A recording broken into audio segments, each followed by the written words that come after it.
Hello, everyone, and welcome to episode 33 of the True Crime All the Time podcast. I'm Mike Ferguson, and with me, as always, is my partner in true crime, Mike Gibson, a.k.a. Gibby. Gibby, what is going on? Just living the urban cowboy dream. And assless chaps. Yeah. Well, what are you going to do? There's man? a visual with You my K-bar. do you. That's what I always say. Yeah. As long as I got my K-bar nearby. That's all you need. That's right. Where are you going to put them in those assless chaps, though? That's the question. I'm just trying to see if it's the right look for CrimeCon 2018 in Nashville. You just That's all. checking out looks for next year? Yep. Just trying to get myself ready. In 2016, California wife and mother Sherry Papini disappeared for 22 days. When she was found, she told authorities a detailed account of being kidnapped and tortured. Years later, in a stunning twist, Papini pled guilty to making false statements about what happened to her, setting off a media firestorm. Now, for the first time, Sherry Papini is telling her side of the story and revealing shocking new information. Sherry Papini, caught in a lie, an ID documentary event, Monday, May 26th at 9 on ID. Set your DVR. So, Gibby, we got a bunch of voicemails today. You put out the call for voicemails and people responded. Definitely. So let's just jump right in. Hi, my name is Kristen, and I'm actually calling from Canada. I am listening to the Robert Pickton episode, and you guys were talking about East Vancouver and about how they were talking about how it's such a bad area. And I thought I would call and give you guys a little information on it. There's actually been documentaries and everything made about East Vancouver. There's a street called Hastings, and it is unlike anything you've ever seen. I mean, there's people laying all over the street, sticking needles in any place that they can. I mean, I've seen people sticking needles behind other people's ears and in between their toes. It doesn't matter what time of the day you go down there. There are such an accumulation of homeless people, drug addicts, prostitutes. I mean, it's absolutely unlike anything you've ever seen. So, Gibbs, I think, like you said in the Pickton episode, book your travel plans now. Yeah, road trip. So now people know if they're going to East Vancouver, try to get a hotel right on Hastings Street. Yeah. Because that sounds like the place you want to be. If you're into people watching. Awesome, though, that Kristen sent that voicemail because she's listening to Pickton. She's familiar with the area and she can shed a little bit of light on it. But it does sound like a horrible, horrible, concentrated area. Yeah. It's Right. actually, I mean, it's sad, you know, to hear that goes on. You know, I hate to hear all that, but it basically backs up what we talked about. Yeah, all the research we did for Robert Pickton said pretty much just that. I mean, it's a horrible, concentrated area of drug abuse and prostitution, you name it. All right, let's get number 2 going. Hey guys, my name is Amanda. I live in Pegram, Tennessee, about 15 minutes west of Nashville. I am so excited that CrimeCon is coming to Nashville next year. I will definitely be there. I love the interaction that you guys give on Facebook. It's unlike almost any other podcast. I think that's really great. I listen to you guys just about every day. I find an old episode to listen to if there's not a new one out, or an old episode to re-listen to while I'm feeding chickens at work. About 200 chickens. You can hear them probably in the background. That's what I'm doing right now. Thank you for your hard work. I love the podcast, and keep it up. Thank you. Love that from Amanda. And I can hear the chickens in the background. Yeah, I did. And I love me some chicken. I like chicken too. Yeah. All right, Thanks, number Amanda. 3, Gibbs. Last one. Grab a beer and pull up a deck chair. Hi guys, it's Cambo from True Crime Island. You're doing a great job and I hope to see you next year at CrimeCom. So don't forget to delete your browser history, guys, and keep up the good work. So that is Cambo Ford. If you don't know and haven't checked out True Crime Island, give it a listen. We love Cambo. We interact with him all the time on social media. So big shout out. Cambo, thanks for leaving us a voicemail. Absolutely. And we will get our deck chairs and get our beer. All right, Gibbs, let's jump to Patreon. We got new supporters. We have Christine Black, And Christine, we actually hung out with and drank beers with at CrimeCon. We did, yeah. Her and her boyfriend. Yep. Awesome people. Incredible. So we appreciate that. Christine McConnell's been with us for a long time. She just upgraded to the highest patronage, if I'm saying that word right. So we appreciate that. Karna Grenier is supporting us at our highest level. And we have Valerie, no last name, but Valerie, if you're listening, thank you. Yeah. Leanne Abe, we appreciate you. Kayla Wallace, and Kayla's pretty active on social media. She is, yep. And I recognize that name. We talk to her a lot. And then we have Tennille Pat, who's also supporting us at our highest level. So big shout out, big thanks to everybody. Gibbs, like you and I say, this financial support is awesome. Doesn't matter how much anybody can give. It just means the world that somebody thinks what we're doing is worth supporting. Yeah, absolutely. Love Makes us feel great, just like it does when people say on social media, hey, I love the show, keep up the great work. I mean, all of that, it just pumps us up and keeps us going. And so that's the thing. I mean, if you can support us financially, that's great. If not, support us on social media. There's all kinds of different ways. Spread the word. Yeah, share just by telling your coworkers, hey, check out this podcast. You know, if you like it, there's bound to be some of your friends that are going to like it too. We appreciate all the support we get, and we can't say it enough. So the last thing, going to say, jump over, check out True Crime All Time Unsolved. We're doing an episode that Gibbs has been wanting to do from almost the inception of Unsolved, and that's Charlie Chopoff. And there's really no description needed. You can kind of imagine what it's about. Check that out. All right, Gibbs, are you ready to talk about Hadden Clark? I am. This guy is a fascinating case study. And he's not a well-known name, I don't believe. He's obviously not a Bundy, a Dahmer, or anything like that. But his nickname really jumped out at me. The cross-dressing cannibal. That says a lot. Yeah, I mean, that alone should pique anyone's interest that's into true crime.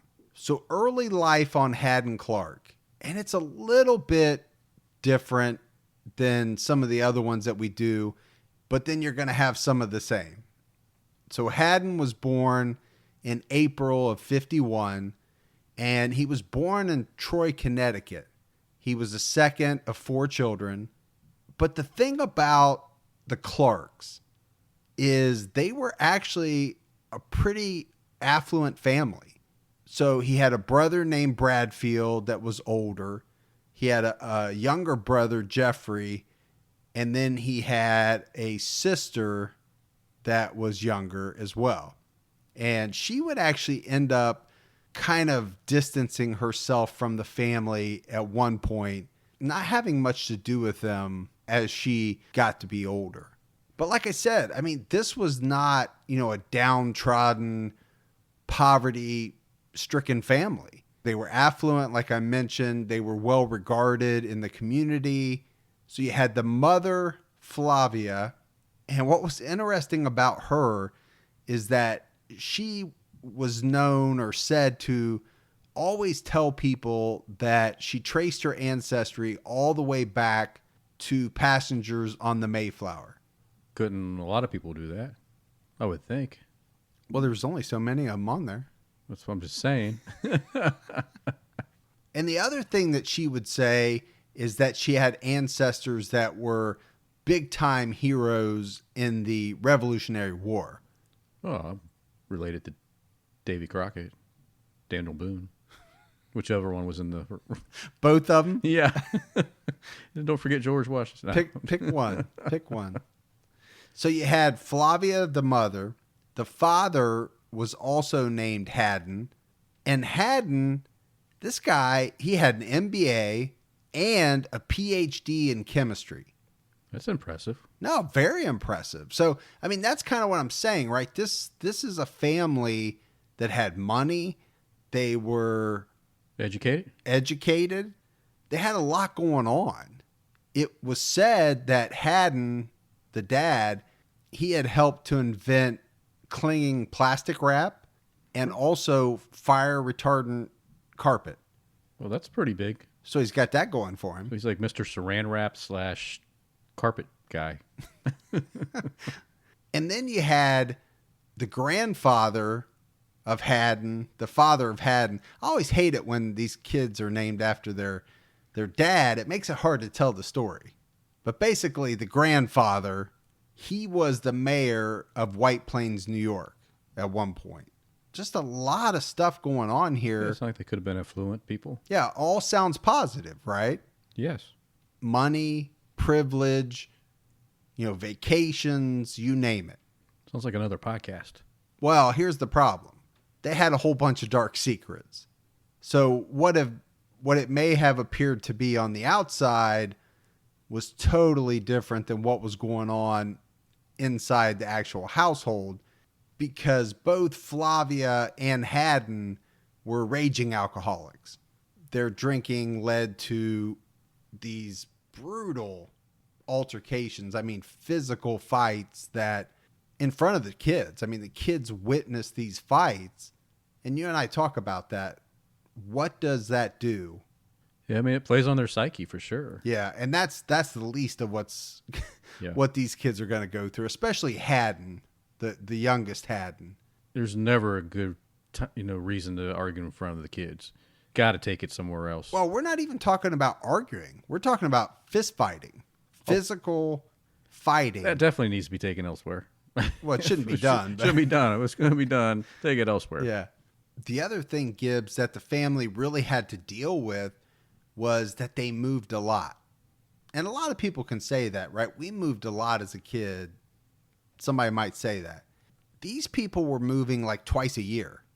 That's like more than the Air Force, what we call the Air Force brats. Right. No, there's no doubt about it. Many years it was said that they moved twice in the same year.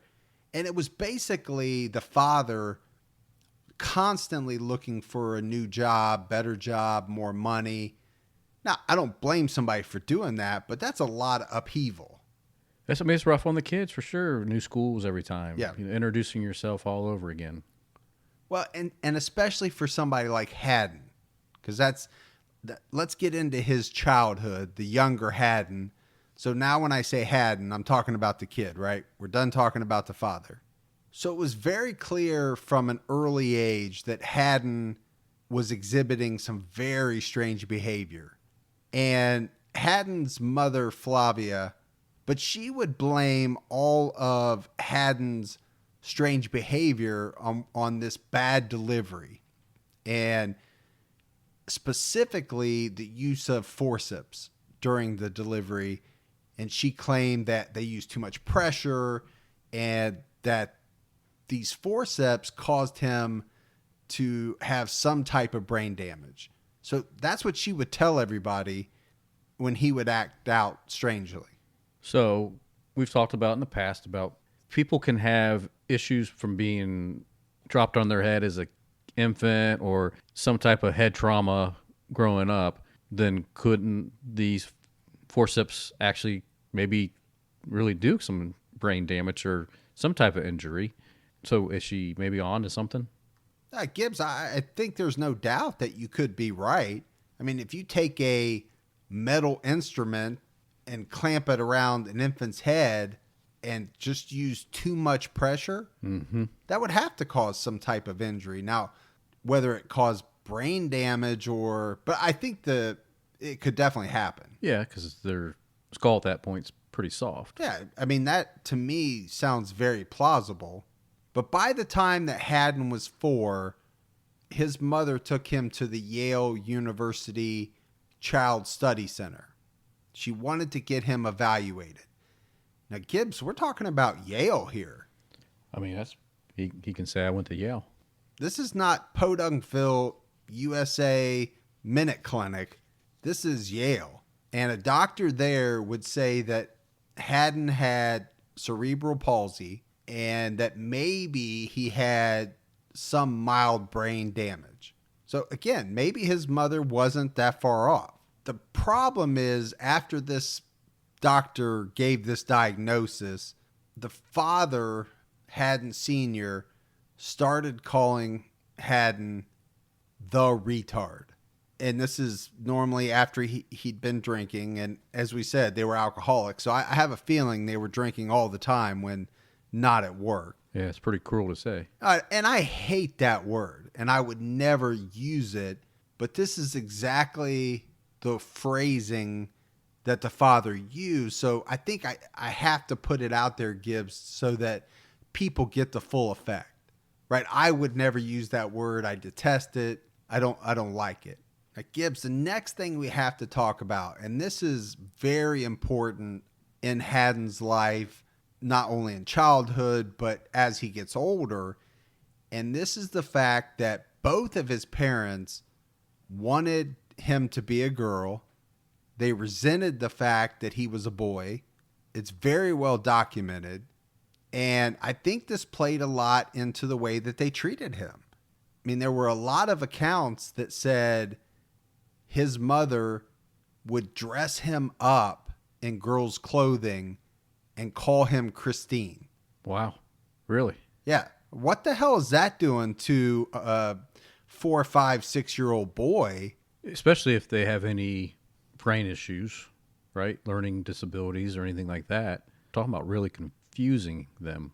We talked about psyche. That's got to do something to your psyche. And we know it has an effect on him because we've already said that later on he becomes the cross-dressing cannibal, right? So his mom is making him wear women's clothing at a very young age, and he just happens to later on become the cross-dressing cannibal.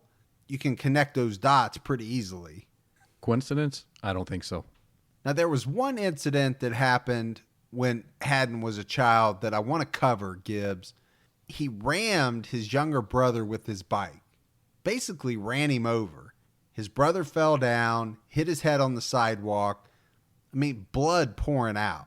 This is the scene that you have to picture. And what Hadden does is he walks in to tell his mother that there had been an accident, but he finished it up with saying, "But don't worry, my bike is okay." At no point does he even tell his mom that his younger brother has hit his head and blood is pouring out. I mean, that's interesting. For him, that's where his concern level is. The bike, not his brother. Does that play into, or does that give you a window into his emotional view on things, right? Because he has no empathy for his brother, maybe? It could be, or it could just be the fact that, like we talked about, he has some form of learning disability. So maybe he doesn't understand at this point right, wrong. Well, I don't know that he ever will. Well, yeah. I mean, he might understand it, but he's going to cross the line. We know that. Right. Yeah. Because he's on an episode of True Crime all the time. I just thought it was a very interesting little tidbit of his childhood because I think it speaks to something. The other thing that was very evident from a young age in Hadden is that he had a real thing, Gibbs, about getting even with people. And this was anybody that he felt had crossed him, anybody that teased him, criticized him, you name it. He had this thing about getting even with people, and it's going to extend into his adulthood. So we're foreshadowing a little bit here. Even back at that time as a kid, it was known that he decapitated the pets of some of the kids that teased him. Well, that's huge, man. That's sick. This is the level of revenge that we're talking about, right? I'm not saying, you called me a name and I got back at you by calling you a name. You called me a name. I found out where you lived or knew where you lived, got a hold of your pet and cut its damn head off. Yeah, this is like Fatal Attraction rabbit on the stovetop thing. Oh, well, you're really foreshadowing now. But that's got to be a bad sign, right? We talk a lot about kids torturing animals and what kind of sign or predictor that can be. But this is taking it almost... Now, he did that. it was known that he did torture animals. He would trap them, torture them, even dissect them. But this other thing is taking it almost to a new level, because you're searching out kids' pets, and you're taking it out on the pets to get back at these kids. So already we can see he's meeting at least 2 on the Gibby scale of bad behavior issues that lead to terrible, terrible things. Well, and I think the Gibby scale is a pretty good predictor of people that will go on to do bad things, right? There's the McDonald triad that we talk about. There's all these other things. But then you got this new Gibby scale that's come out. Fairly scientific. It is fairly scientific, and it's a hell of a predictor. Mm-hmm. Look it up. So now Hadden gets into his teens, and he starts wearing women's clothing on his own, right? So when he was young, his mom dressed him up in dresses and things like that. But now she's not doing that anymore. He's doing it on his own. This fact is pretty easily discovered by his parents, right? It's not too hard to figure out that he's wearing women's clothing. Now, I'm not sure why this would be a big shock to his mom, because she kind of started this whole thing with him. But his dad was not having it at all. He was not a big fan of this wearing women's clothes. His father would beat Hadden with a belt.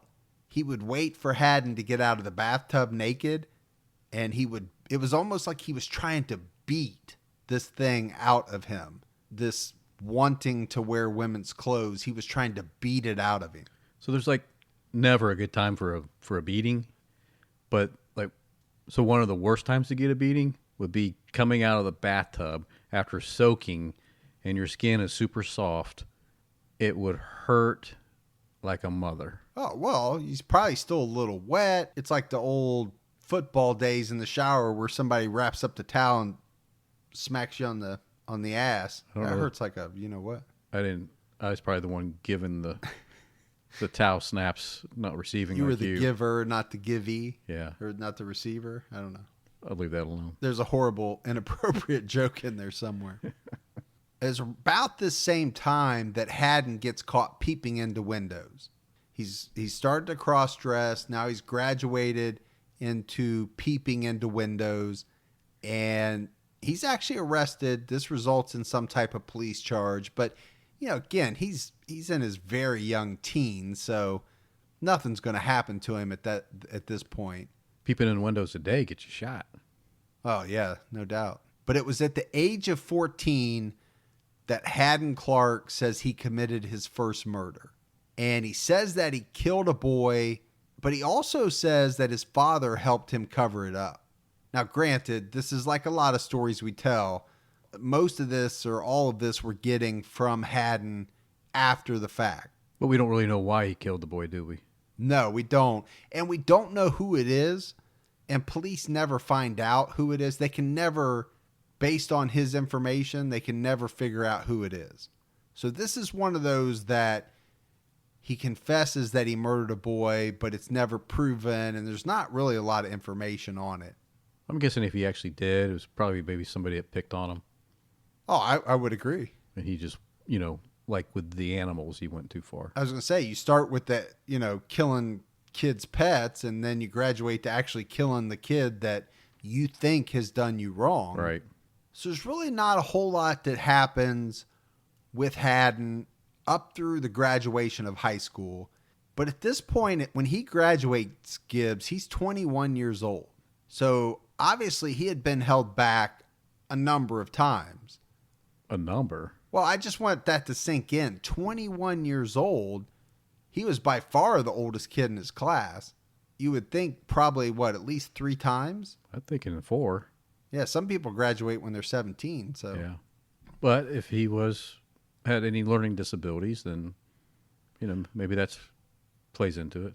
Well, and I did read somewhere where it was said that his IQ or his intelligence was average to below average. But I don't think he was really low on the scale. I mean, I think he was low, don't get me wrong. But it also said that there were certain things that he was like chess. Apparently, he was a very good chess player. right? So some analytical things, I mean, chess takes a lot of analytical ability. So he was very good at chess, apparently. But he was 21 years old when he graduated high school. True Crime All the Time is sponsored by BetterHelp. You know, folks, therapy can feel like a big investment, but let's think about the state of your mind. It's just as important as your physical health. Traditional in-person therapy can cost anywhere from $100 to $250 per session, which adds up really fast. But with BetterHelp Online Therapy, you can save, on average, up to 50% per session. With BetterHelp, you pay a flat fee for weekly sessions, saving you big on cost and time. And you get quality care at a price that makes sense and can help you with anything from anxiety to everyday stress. Your mental health is worth it, and now it's within reach. I've used the BetterHelp service for years. And I love the fact that, I can connect with a therapist in a comfortable spot in my home on my laptop. With over 30,000 therapists, BetterHelp is the world's largest online therapy platform, having served over 5 million people globally. Your well-being is worth it. Visit betterhelp.com/TCAT today to get 10% off your first month. That's BetterHelp, HELP.com/TCATT. Even the smallest step forward can make a big difference in your financial future. When you open a Chime checking account, you're one step closer to a better financial future with no maintenance fees, fee-free overdraft up to $200, or getting paid up to 2 days early with direct deposit. Making progress has never been easier. I think we've all been in that position where we've had an overdraft. Well, with Chime, you can overdraft up to $200 with no fees. That's amazing. And they have over 50,000 fee-free ATMs. Make progress towards a better financial future with Chime. Open your account in 2 minutes at chime.com/TCAT. That's chime.com/TCATT. Chime feels like progress. Banking services and debit card provided by the Bancorp Bank N.A. or Stride Bank N.A., members FDIC. Spot me eligibility requirements and overdraft limits apply. Fees apply at out-of-network ATMs. MyPay eligibility requirements apply. Credit limits range from $20 to $500. $2 fee applies to get funds instantly. Crime checking account required. Go to chime.com/disclosures for details. But even with that, he goes on, with the help of his mother, to enroll in the Culinary Institute of America. This is actually a pretty prestigious place. And that when he came out after graduating from this, he basically had his pick of jobs in that field. It's a good place to learn some knife skills. No doubt about it. Chop, slice, dice. Those chefs are good with knives. Mm-hmm. So he was able to get some good jobs, but he could never keep a job because of his erratic, strange behavior. In one particular instance, it was said that he actually urinated into a vat of mashed potatoes. What is it with all these people pissing into things? I don't get it. I don't know. I don't either. I go back to like Herb Baumeister. He had this thing with pissing into stuff. I don't. He did this into these mashed potatoes, but the reason why is because he was retaliating against some coworkers and management for situations where he felt that they had slighted him. So everything comes back to this. Anytime he feels slighted or he feels wronged, he has to retaliate. But people do that, man. I remember watching, and it's been a long time ago, but it was one of those YouTube videos that just shot out of the park, man. It was about some guy at his workplace was pissing in the coffee carafe or whatever it's called, right? And just because he was pissed at his coworkers. So he would do that, and eventually they thought something was up, but they couldn't figure it out, so they put a camera in the break room, and they got to see what was in their morning coffee. That must have been a rough day for the coffee drinkers. Yeah, I think it would have been a really rough day.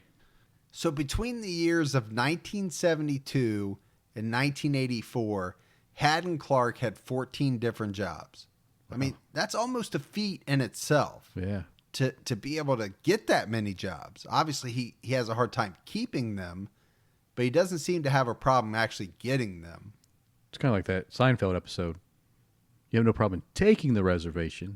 You have a problem keeping it. The reservation. Yeah. So just a couple of kind of ones that I picked out. He did a 1-year stint on a cruise ship. He had some jobs in like banquet halls, and he actually worked at the 1980 Olympics in Lake Placid, New York. One of the jobs that he had during this time was in Cape Cod, and he would later confess, Gibbs, to killing multiple women during this time period, and also claim that he drank their blood. So we're getting in some vampire-ish tendencies here. This guy, I mean, he's got some tendencies. So he claimed that he buried the women under sand dunes, and one in particular, he said he chopped off her hands at the wrists, and then he chopped off her fingers, and he was using those as bait to fish off the pier. Now, again, this is him talking, and we're going to talk more about these women and the search for these women, and that comes up later. But this guy's something else. So we get to 1981, and Hadden joins the Navy as what was termed a below-deck cook. I'm not that familiar with the Navy, so I really don't understand what that means, Gibbs. Do you have an above-deck cook? I don't know. Anyway, that's what he was. But the key about this time is he doesn't fit in with the Navy. And the reason why he doesn't fit in with the Navy is because he's wearing women's underwear under his uniform. That's going to be pretty hard to hide. Yeah, I'm thinking out on the sea there with a boat full of men and you're walking around in lingerie.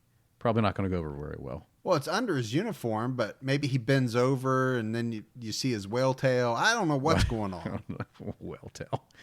But the other thing is you don't have a lot of privacy, right, on a ship, I wouldn't think. Someone's doing your laundry.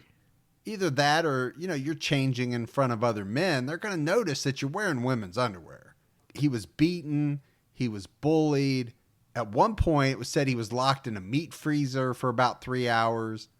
And he got into a bunch of fights.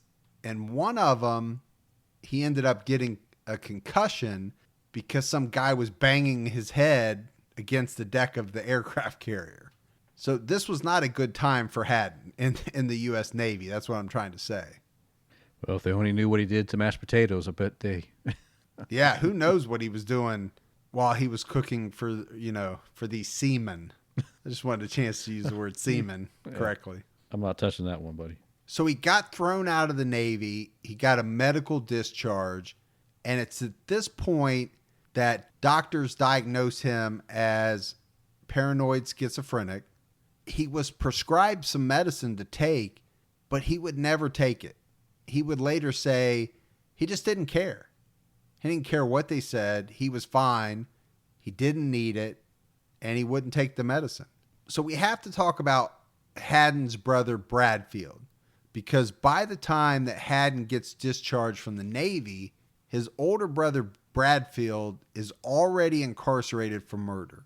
Now, hold up. Bradfield is in prison for murder. For murder. Did he get drop on his head? Not that I know of. Were the forceps tied around his head? Not that I know of. Wow. But he grew up in the same household, and as far as I know, he wasn't made to dress up or anything. I never have any of that in the research.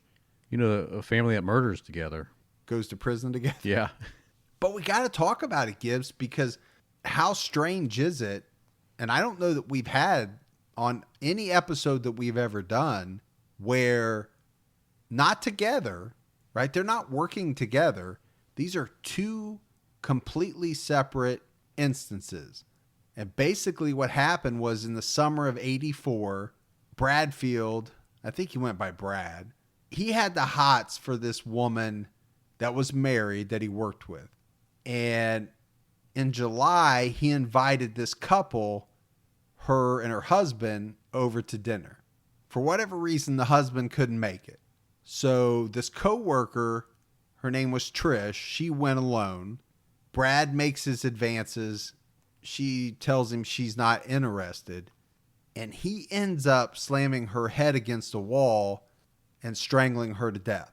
But it doesn't end there. So, disclaimer. If you're eating, yeah. So, little disclaimer here. He cuts up her body, and he ends up cooking some of her body parts on a barbecue grill.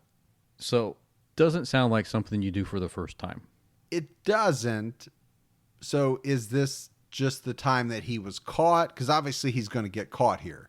Because I think if you're into that stuff, maybe the first time, I don't know. I don't think you think, let me fire up the grill, put a little marinade on, and... Well, it's something you and I talk about a lot, right? How many times do these people do things and get away with it before they're actually caught? Now, a lot of people end up telling or confessing to things after the fact, but they probably also leave out a bunch of it too. Oh, I think so. He's a cannibal. We know Hadden is going to be a cannibal. How strange is that? I don't know how two brothers and two separate incidents can do stuff like this. So 2 days after he murdered Trish, he stuffed her into plastic bags, put them in his car, and then he went and turned himself in. So how nuts is that? Well, and that goes back to you saying, is this the first time he did it? He really wasn't trying to get away with this. It was almost like he snapped, heat of passion type thing, and then he realized afterwards what he'd done, and he turned himself in. Well, at least he did that. You know, he gets to the police department and he says, I've got a woman's body in my trunk. In my belly. Get in my belly. Yada, yada, yada. He gets 18 years to life. That's a second Seinfeld reference of the episode. I like that. But you know, Brad was a computer software specialist. I mean, he had some stuff going on for him. He wasn't downtrodden. He wasn't, I don't know. I think something snapped in him. So that was 84. In 86, Hadden Clark Sr. that we talked about, both brothers' father, commits suicide. So I wonder if it just weighed on him about what his son did, and maybe also his disappointment in his other son. Obviously, he's going to be very disappointed in Bradfield once all this stuff comes out. That, I mean, imagine the details, Gibbs, that would come out in this trial. The dismemberment, the grilling up of body parts and eating. I mean, that would be hard for a parent to live with. Yeah, I couldn't imagine. And it's just a year after, it's 2 years after the murder, give or take, but just a year after he was sentenced, that Hadden Clark Sr. committed suicide. So logically, if you put the dots together, you think that probably had something to do with it. So Gibbs, we're getting ready to talk about Hadden's first murder that is provable. Let's put it that way. You know, there's a lot of speculation that he's murdered a number of people before this. But I have to say that this first murder involves a young girl. So I want to put that out there before we go into it. So we're in May of 1986. And as we talked about, things are not going well for Hadden Clark. You know, he's bounced around from job to job. He got discharged from the Navy. His brother is a cannibal murderer. His dad has just committed suicide. And he has been staying with his younger brother, Jeff. But he's just gotten kicked out of Jeff's house for masturbating in front of young children. Really? Yeah. I mean, the hits just keep on coming, man. Yeah. He has clearly he has no moral. Oh, he's got no, and these are not just any young children. These are his nieces and nephews. Yeah. That he's living with, and he's masturbating in front of them. I couldn't even imagine. So obviously Jeff says, "Get the hell out of my house." Now, the other part of this that would come out, and this comes from Hadden, so you have to take it with a grain of salt, is that he says one of his nieces had called him a retard, and this angered him. And again, I don't like that word. I hate using that word, but I have to use it because it's part of this story. So that really angers Hadden, and it kind of sets up this whole first murder. Because on the afternoon of May 31st, 1986, Hadden is at his brother's house alone. And what he's supposed to be doing is cleaning all of his shit out of the house because his brothers said, get out. Yeah, they left to give him time to clean his stuff out because they didn't want to be there. A couple of doors down from Hadden's brother's house lived the Doors. So Carl Dorr is the father, and his 6-year-old daughter, Michelle, is staying with him. And what you have to understand in this situation, Gibbs, is that Carl and his ex-wife are going through this horrible divorce / custody battle. And so Michelle is visiting, and she's friends with Eliza, who lives 2 doors down. So on that day, she goes down to Eliza's house, knocks on the door to see if she can come out and play. Right? That's a natural thing for kids to do. Yeah. The problem is, on May 31st, 1986, when she goes down, knocks on the door, Hadden Clark answers. He's there by himself. Like we said, he's cleaning his stuff out. Michelle asks if Eliza's home. And Hadden says she is. She's up in her room playing. So, as a kid would do, she bounds up the stairs to go to see Eliza. Following her up the stairs is Hadden Clark. And he's got a big knife in his hand. And he knows damn well that Eliza's not home. And this is a horrible crime, Gibbs, and there's no way around it. The details of this crime are so horrific. Well, and that's why, normally I have a few comments I'll make, but it's just so hard for me to even sit here and listen to what's going to be coming up, But well, it's important. Yeah, it's almost like I just have to get through this part. Yeah.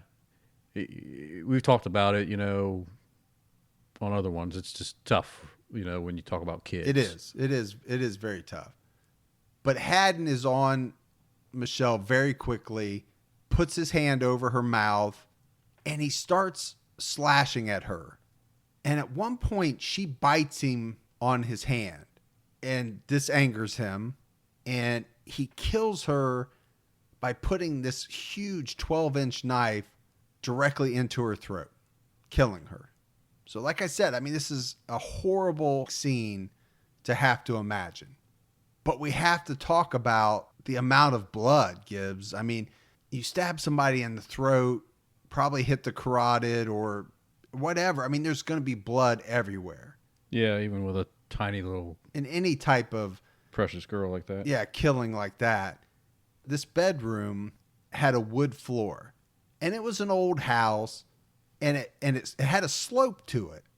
And because of that, all of the blood ran to find the lowest level of this slope, and it kind of flowed that way. Hadden tries to sexually assault this poor little girl, but it doesn't work. He's not able to. And so he immediately switches to how to cover all of this up. Right? He goes into cover up mode, and he finds a bunch of trash bags. He goes out to his truck. He gets some rags. He gets a duffel bag. And what he ends up doing is putting Michelle in plastic bags and then inside the duffel bag. And then he goes about mopping up all the blood, which had to be a monumental task to try to clean all of this up, Gibbs. I'm just picturing it in my mind. I don't even know how you would do it. But using rags and whatever else he had, he cleaned up all this blood. He put those into the trash bags, and he leaves the house. He throws the bags in the back of his truck, and he takes off. Because he's got to get to work. Yeah, he's running late. Yeah, he works. He's got a chef's job at the Chevy Chase Country Club. And he doesn't want to be late because that would get him noticed. And that might put him on a radar. So he works his shift at the Chevy Chase Country Club. And when his shift is over, he starts to drive home. Now, keep in mind, this whole time, this girl and all of these bags of evidence are in the back of his truck. He finds a wooded area, pulls over, he finds a tree, and he digs a grave. But he doesn't stop there because for whatever reason, Gibbs, compulsion, fascination, I don't know what it is, but he feels like he has to eat part of this little girl. He has to taste her flesh. That was what he would later say. It's crazy. It is crazy, and we're going to talk about it a little bit, but we got to get through this. So he buries Michelle.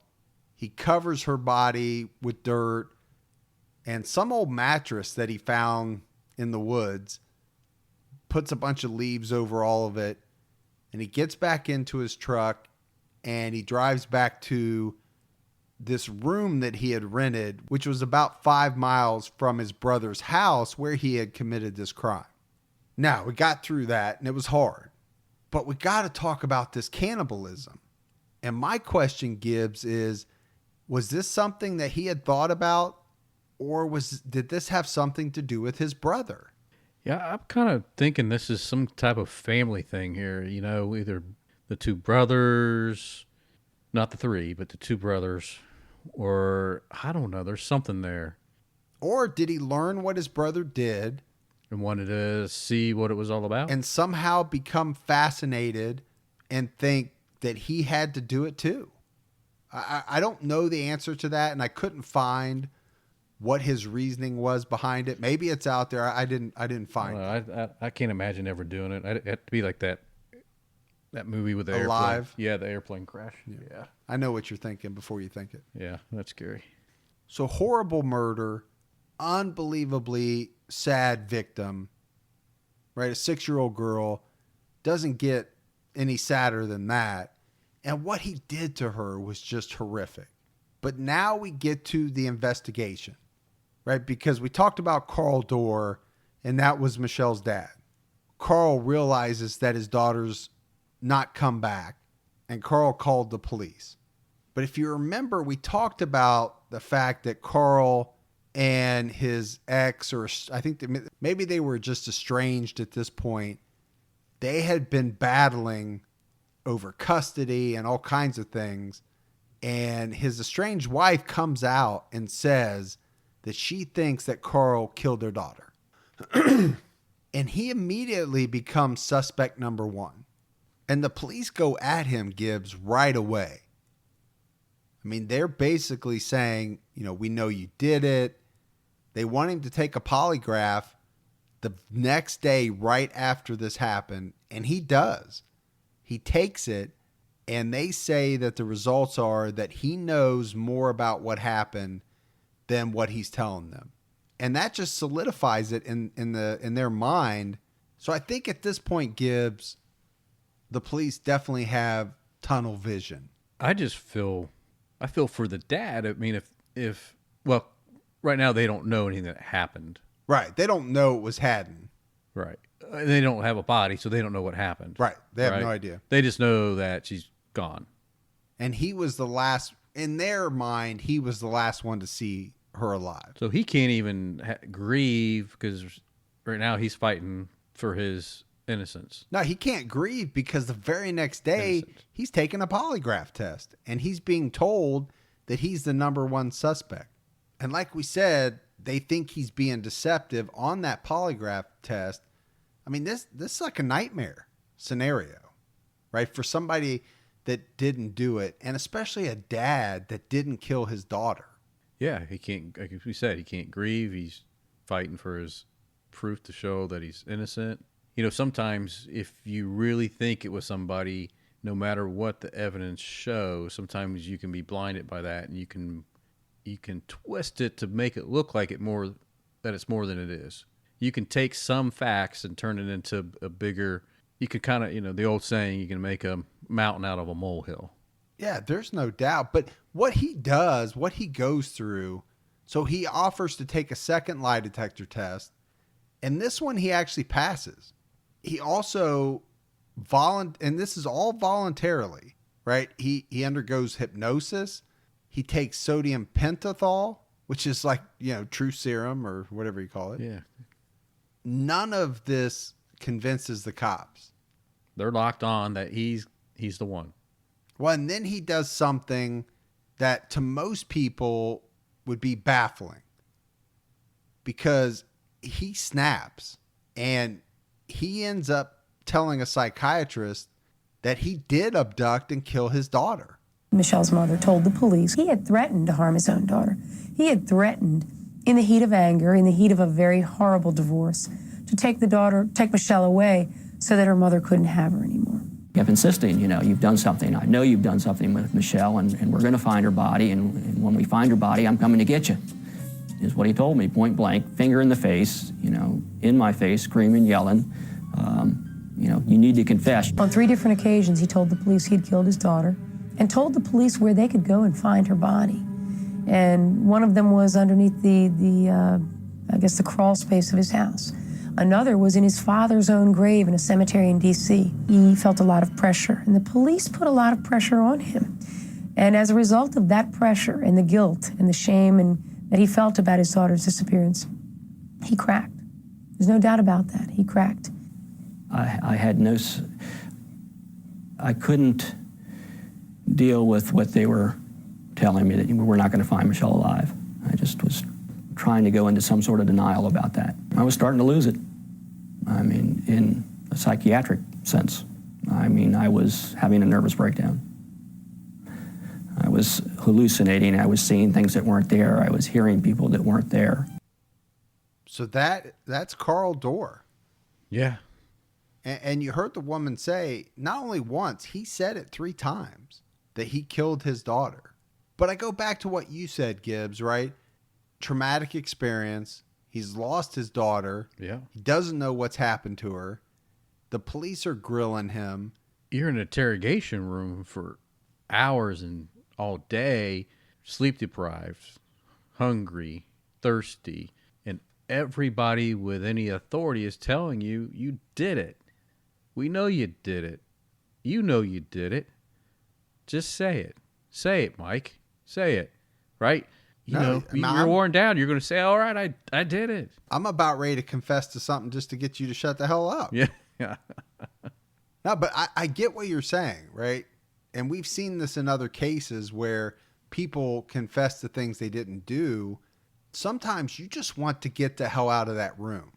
It's too much. And you will do or say whatever you have to do to get out of that room, to just have that interrogation stop. But the thing is, Gibbs, we know he didn't do this, right? We know Hadden Clark did this.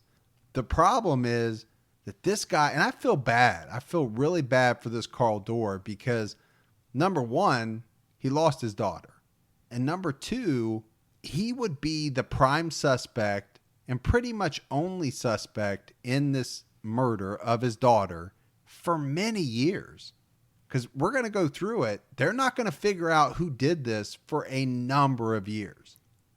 So he loses out on so much more too, right? Yeah. The ultimate's his daughter, but he loses out on just so much life, so much, He probably had to walk around with other people thinking that he killed his own daughter. Yeah, there he is. There's that guy. I just can't imagine. My wife and I do a lot of shopping online, and we always use Rakuten. Rakuten is the smartest way to save money when you shop because you earn cash back at over 3,500 stores. We're talking fashion, beauty, electronics, home essentials, travel, dining, concert tickets, and more. Your favorite stores like Macy's, Nike, Sephora, Dyson, and Lowe's. And that's just to name a few. Pay Rakuten to send them shoppers. And Rakuten then passes on a part of that payment to its members as cashback. Cashback is deposited directly into your PayPal account, or Rakuten can send you a check. You can even maximize your savings by stacking cash back on top of other deals, like store sales and coupons. You're already shopping at your favorite stores. Why not save while you're doing it? It really is a no-brainer. Membership is free, and it's easy to sign up. Get the Rakuten app now and join the 17 million members who are already saving. Cashback rates change daily. See Rakuten.com for details. That's Rakuten. Your cash back really adds up. Hey folks, see if you've ever had this problem. You're trying to eat a little healthier, but you're in the grocery store aisle, you're looking at packaging, nutrition labels, and they're so confusing, you don't know what's good for you and what's not. Well, this is why I love Thrive Market, my go-to online grocery store for getting all of my healthy essentials delivered, and I don't even have to leave my couch. Finding better options for the whole family is easy with Thrive Market's Healthy Swap Scanner. Just scan a product and it instantly recommends healthier swaps. This is how my wife and I found our new favorite snack, IQ bars. Sometimes I eat one in the morning with my coffee, sometimes just later on in between meals. They also have so many on-site filters that make it simple to shop by the needs of everyone in the family. Maybe you have someone who needs gluten-free food, somebody that has a peanut allergy. Well, no more scouring ingredient labels when you can just filter it all on Thrive Market. My wife and I often use the high protein filter to stock up on things like Sieti chips. Ready to make the switch? Go to thrivemarket.com/TCAT for 30% off your first order, plus a free $60 gift. That's THRIVE market.com/TCATT, thrivemarket.com/TCAT. So we jump back to Hadden Clark. On the day after Michelle Dorr vanished, there was a detective that saw Hadden Clark in the driveway of his brother's house. And he was fixing his truck engine or something like that. And the cop stopped to ask him some questions. And one of the questions was, were you here yesterday? And Hadden said, I was for about 2 or 3 minutes. And so obviously the detective thought, we need to look into this further. He talked with some of the other detectives, and they found out that Hadden Clark was known around the neighborhood as a weird guy. And because of that, they brought him in and they questioned him. But he appeared to have a pretty airtight alibi, and it all centered around the timing of when he got to the country club, and he had a punch card that showed what time he punched in, but it all had to do with timing. Because if you go back to Carl, Carl obviously had told the police everything, and one of the things he told them was the last time that he saw his daughter.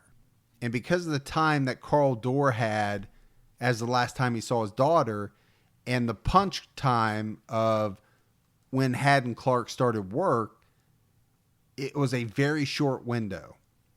And they figured that there was no way that somebody could do everything that they had to do in that short a time frame. The problem is, Gibbs, what we're going to find out is that Carl got the time wrong. And the window was much, much bigger. And had he not gotten it wrong, it may have played out a little different with the interrogation of Hadden Clark. But even with all that, this interrogation doesn't go well for Hadden, because the minute that they start asking him about Michelle Dorr, he ends up getting sick. I mean, he has to go into the bathroom and he's vomiting so loudly that the cops can hear him. And they're asking him, what did he do to Michelle?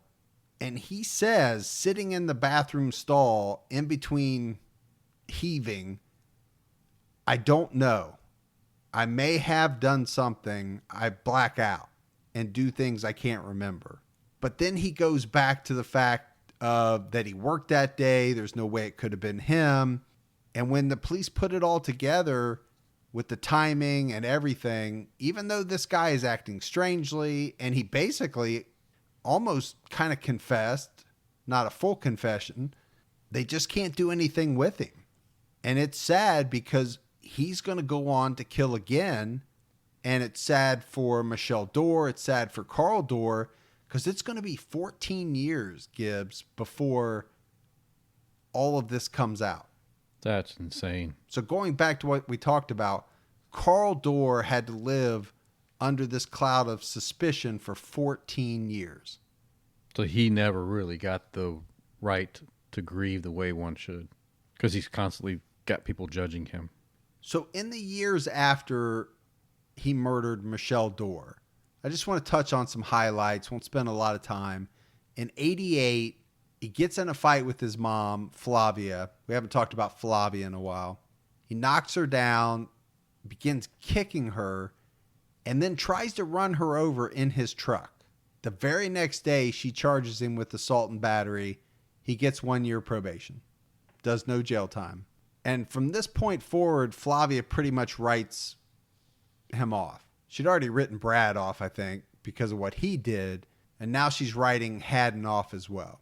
Now, the same year that happened, he is renting the basement from a family by the name of the Mahanis. And at some point when his lease comes up, they say, hey, we're not renewing the lease. We want you to leave. That doesn't sit well with Hadden Clark. We know he takes things very personally, right, Gibbs? Exactly. But what he does goes so far and above what you would think somebody miffed would do. So first of all, he booby traps their house. I mean, this is some Home Alone type shit here. He takes a 10-gallon oil can, puts it over the door, and rigs it so that when somebody opens it, it's going to spill on the person. 10 gallon. 10 gallons is a lot. That's like 70 pounds, man. Of oil. Yeah. That's 70, 80 pounds of... Number one, if it falls wrong, you're going to kill somebody, potentially. Number two, that's going to be a lot of oil. That's a whole lot of oil. So the next thing he does, he takes a bunch of black dye and puts it all over their living room floor. But, he doesn't stop there, Gibbs. He takes a bunch of rotted fish heads. He sticks some in the piano. He puts some in the chimney. He puts some in the stove. Then he killed the family's 2 cats. Because we know he has no problem killing animals. And he puts one in the refrigerator and one on the welcome mat. Like, Gibbs, this is not a balanced person. So this is some Fatal Attraction stuff, kind of like, the rabbit on the pot on the stove. This is the kitty cat in the fridge and then the welcome mat. Well, this is why I said where you were kind of foreshadowing earlier, this is that part. I just can't imagine somebody going to this level because somebody said they weren't going to renew your lease. Now, there were some times when Hadden Clark attempted to get some help. And remember, he was a veteran, so he could go to the VA hospital, and he did. And there were multiple times where he would stay a couple days, he would get medication, they put him on some antipsychotic drugs, but every time he would take off. And at this point, I think he's living in the woods after he gets kicked out of the Mahanis. But they did have, after the fact, one of the doctor's diagnosis from one of his trips to the VA hospital. And I wanted to read it because it says his mental state is psychosis with questionable etiology. I hope I'm saying that right. He states that birds and squirrels talk to him and keep him company. He is tearful at times with intermittent outbursts of anger and agitation. He's a potential danger to himself through poor judgment and self-defeating behavior. So kind of like a bipolar Dr. Doolittle not taking his meds. Exactly. Okay. So in 89, we got to get back to some cross-dressing because this is such an interesting story. I have to include it. February of 89, Hadden Clark dresses as a woman and he starts going to a bunch of different churches. And while the members are having their choir practice, he's running around stealing all their purses and coats, dressed as a woman. And at one point, the cops pull him over, and they open the trunk. They see all these coats and purses, and he asks them if they are his. And he says, of course they're mine. I'm a woman. This is what he's telling the cops. He's dressed as a woman. They find wigs, dresses, and some cash. So he actually pleads guilty to 2 counts of theft on this one. And he gets a sentence of 18 months, but the judge suspends it down to 45 days. Of course. I know you love that part, Gibbs. That's what always happens. Now, of course, the judge doesn't know that he's killed a bunch of people already, but he does serve the 45 days. Now, what the judge does do is it gives him 3 years probation because of his mental history. Okay, Gibbs. So we have to fast forward to 1992. Hadden Clark is working as a gardener for a woman by the name of Penny Hodling. And Penny's a divorced mother, and she's also a psychotherapist. And it was said that Penny liked to help people that she thought were less fortunate. So she actually gave Hadden this job, this gardening job, because she thought he was a homeless man from a local church. And I think at this point he is kind of homeless. You know, he was living out in the woods, but he actually turns out to be a pretty good gardener. Hadden became very attached to Penny because he saw her as sort of a motherly figure, probably because he basically no longer had a mother, I'm thinking. And he didn't have a really good mother to begin with. Now, Penny's home was only 10 miles from where Hadden had murdered Michelle Dorr. So because Hadden was a pretty good worker, he'd been there for a while, Penny ultimately allows him to enter her house to use the bathroom, to get something to drink. So I'm saying this, Gibbs, because he has a good understanding of the layout of this house. But then Penny starts to notice that items are disappearing from her house. I mean, we're talking pearls, her underwear, other types of clothing. And then something happens that's going to kickstart Hadden. And this is that Penny's daughter, Laura, returns home. She's been at Harvard, and she's just graduated from Harvard. Well, we know he's a Yale man. He is a Yale man. Yeah. So she's graduated from Harvard, returns home. And what this did to Hadden, because we talked about he'd become kind of attached to Penny, the mom. Yeah, he's getting all the attention. And now Laura comes back, and she's getting all the attention because she's Penny's actual daughter. But in Hadden's mind, this is just somebody between him and Penny. So he starts plotting revenge, right? He calls it revenge because he feels like Laura has done something to him, but all she's done is come home. Well, we know what he likes to do when he goes into revenge mode. So it all starts when Penny tells Hadden that she's going away for a conference, and she gives him the exact dates that she's going to be gone. And this is a bad move in retrospect, right? Because this is what he needs. He needs to know when Laura's going to be home alone. So on October 14th, 1992, Hadden goes to a hardware store. He buys 2 rolls of duct tape, rope, nylon cord. Now, what is fascinating about this, Gibbs, is later on, police are going to recover the check that he had written at this hardware store. And in the memo line is written Laura. Wow. Think about that. Yeah. Was he thinking it's a tax write-off? I mean, how big of a dumbass do you have to be? Pretty big dumbass, but... You are buying things because you've decided to murder somebody. And the person that you've decided to murder, you're going to write their name in the memo line of the check that you use to buy all the stuff that you're going to use in the murder. Right. So to me, that goes to, I mean, is he really not that smart? Is he not care about it? Is he not thinking about it? I don't know. Could be a combo. Who knows? October 18th, this is 4 days after he buys all of the supplies, because Penny leaves on the 17th. So he only waits a day. And it's about midnight. He rolls up in his truck and he goes to the gardening shed because he knows this is where Penny keeps a spare key to the house. So he slips into the house using the spare key. But get this, Gibbs, he is dressed in Penny's clothing that he's stolen over the however long a period of time. He's wearing a wig.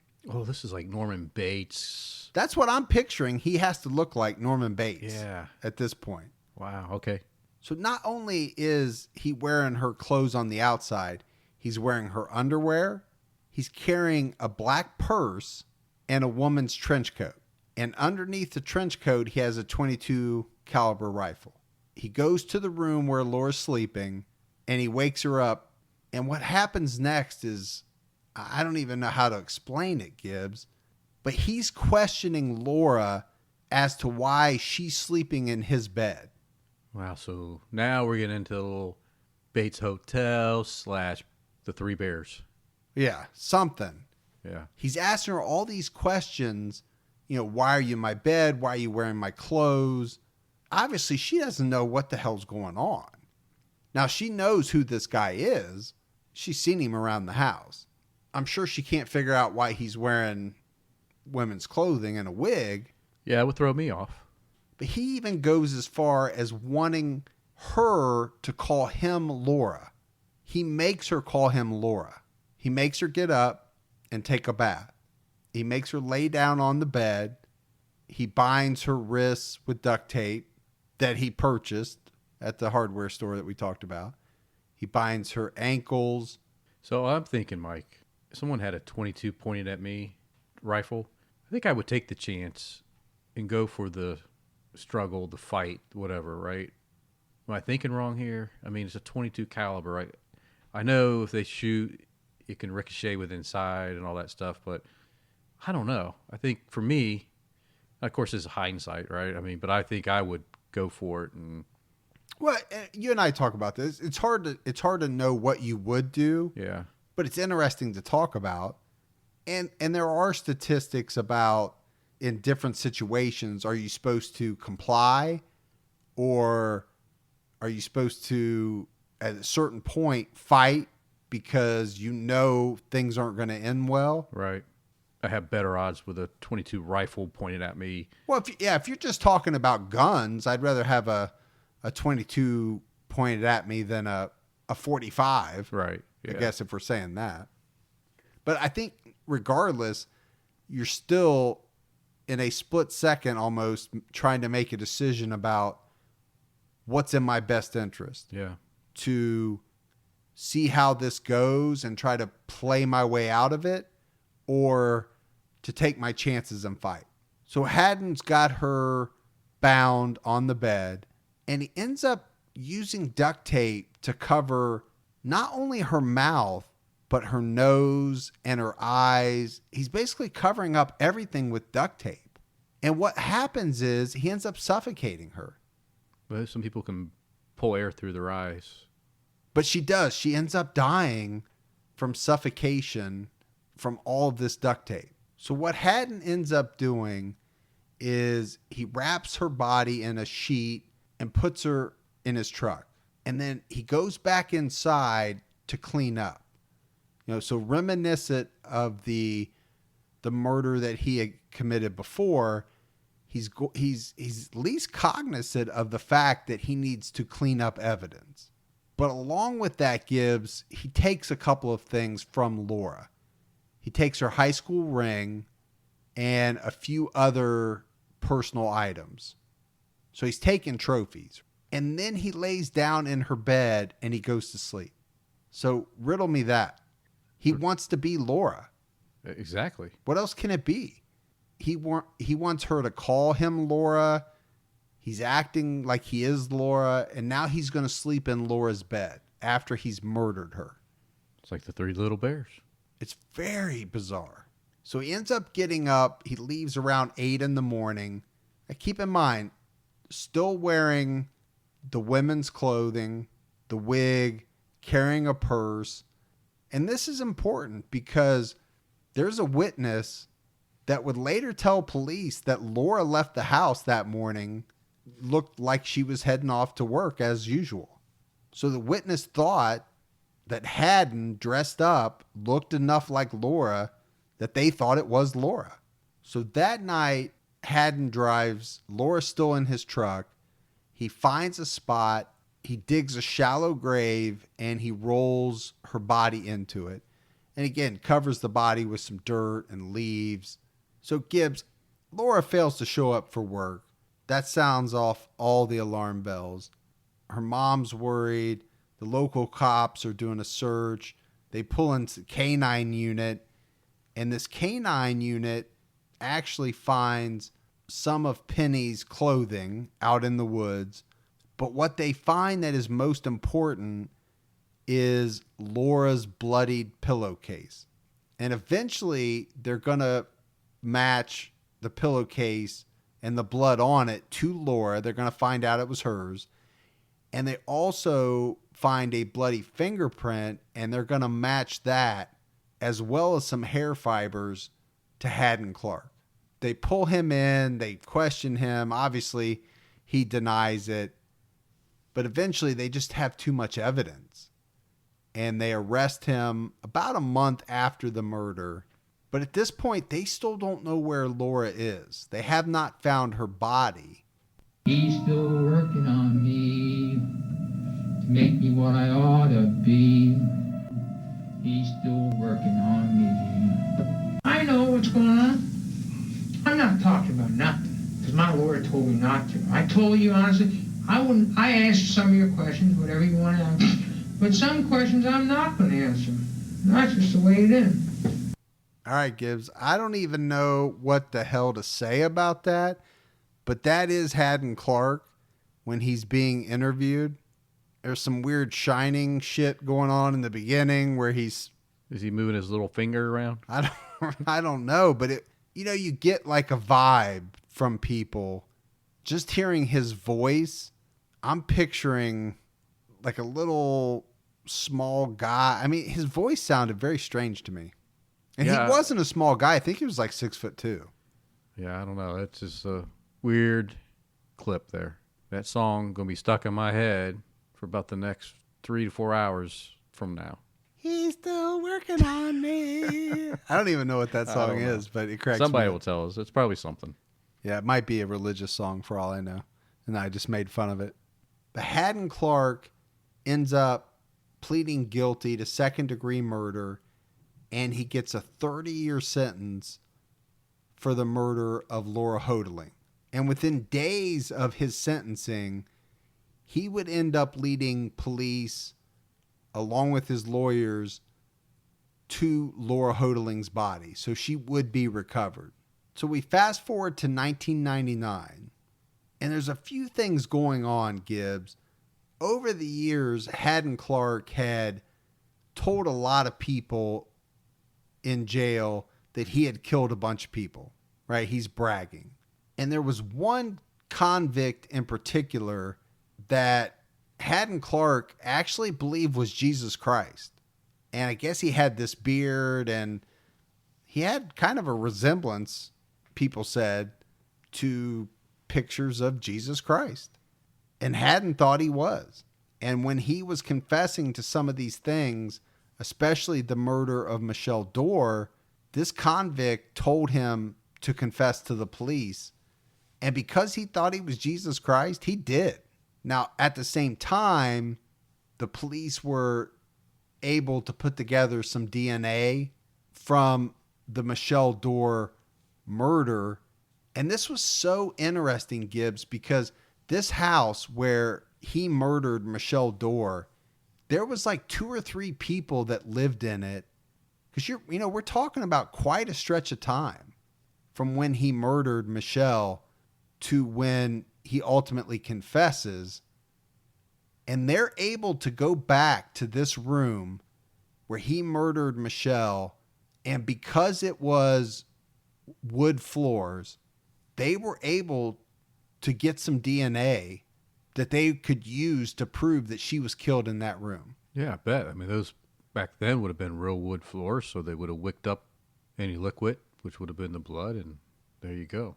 So he ends up getting convicted for the murder of Michelle Dorr. And in 2000, he agrees to cooperate with the police and lead them to the graves of some of his victims.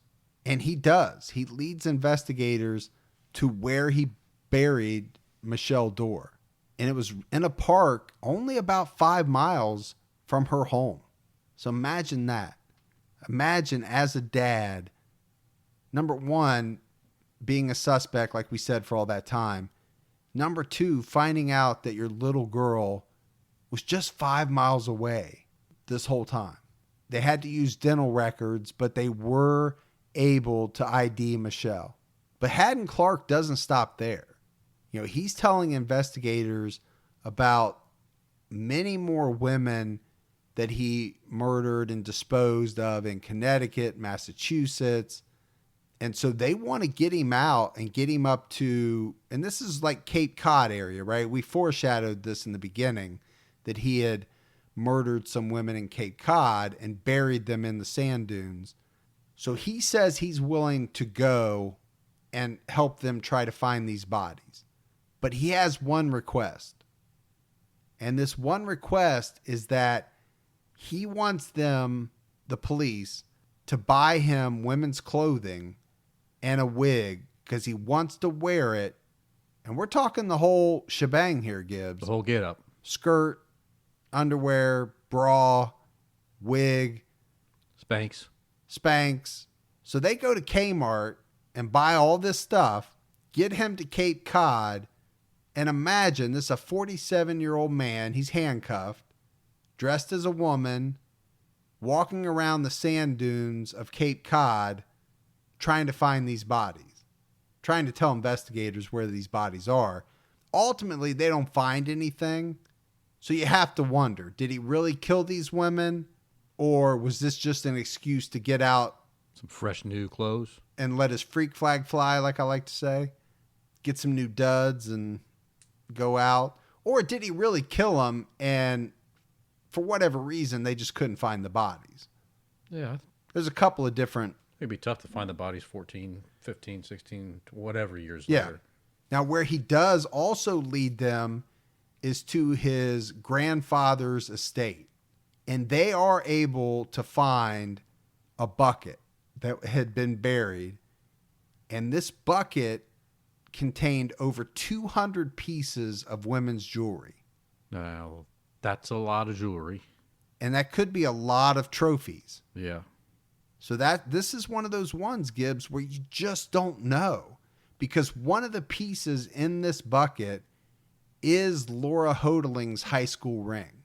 So what was the grandpa doing with it, you know? No. He hadn't buried it. Oh, he buried it on the But he buried property. it on his grandfather's I gotcha. estate. So the fact that Laura's high school ring is in this bucket, it gives it validity. Sure it does. Now, does it mean that the other 200 plus pieces are all trophies? I don't know, but you could make the argument that some of them are. Yeah, I think the odds are ever in your favor. I just spit out my water. I knew as soon as you said odds, you were going to end with ever in your favor. But what I think it does mean, Gibbs, is that the body count could be much, much higher than what is provable. Oh, absolutely. I agree with that. So he had a couple of other confessions. We talked about the boy that he murdered when he was 14. He also confessed to killing a woman named Sarah Pryor in 1985, but that's one that they've never been able to confirm either. So I guess, in wrapping this up, Gibbs, Hadden is serving a 60-year sentence in Maryland for a combination of the murder of Michelle Dorr, the murder of Laura Hodeling. He also got 10 years for stealing from that one family, the Mahaneys, that he tried to do the Home Alone thing on. Yeah, the 10-gallon bucket of oil. Yeah. But what I think law enforcement is left with is trying to separate out what they know versus what he has said and what is possible. And that's always really tough to do, right? We find that a lot in these cases.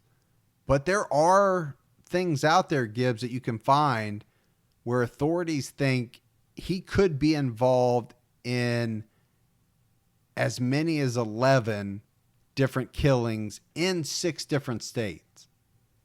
So they're looking at him in a bunch of different states. I still can't get over he only has to serve 60 years. Hey, you and I can never get over the sentencing, right? That's one of the biggest issues we have. Whether it's light sentences in the beginning and they get away, or in this case, he killed 2 innocent people and he got 10 years for some robbery. And it still only added up to 60 years. Now, he'll probably never see the light of day. I think that's... I know it. I just hate that number. I don't know. You want it to be life, or you want it to be death, or ship him to North Korea. Combination. Let him go to North Korea. You want him to go to North Korea? Yeah. So wrapping it up, Gibbs, it's a very sad case, right? You have 6-year-old Michelle Dorr, whole life ahead of her. 23-year-old Laura Hodeling just graduated from Harvard. Yeah. What was she going to do? What changes was she going to make in the world? We don't know. And we'll never know because of Hadden Clark. And then I don't want to spend a lot of time talking about it because we did, but Michelle's dad, Carl, that's another part of this tragedy. And for me, being a father, it's very hard to imagine how tough that would have been. Yeah, so look, none of these parents' lives will ever be the same. And his was definitely changed on such a large scale because of the public perception of him for over 14 years. I mean, he was known as most likely the person that killed his daughter, but they couldn't prove it. Right. And he had to go walk through life day after day like that. Well, and then eventually he finds out that she was murdered. Yeah. And then he has to process all of that. Yeah, knowing how close it was to where he lived. And nobody comes up and says, you know what? I'm sorry, man. No, they never do that. No. It's just like printing in the paper, right? Yeah. If they call you out, you're on page 1. If they retract you, you're at the end. Yeah, no one ever sees it, and nothing changes. I do feel bad for him, but that is the case of Hadden Clark. And I think it's a fascinating case. I think the guy's a monster. There's no doubt about that. You found another good one. So that's it for another episode of True Crime All the Time. For Mike and Gibby, stay safe and keep your own time ticking.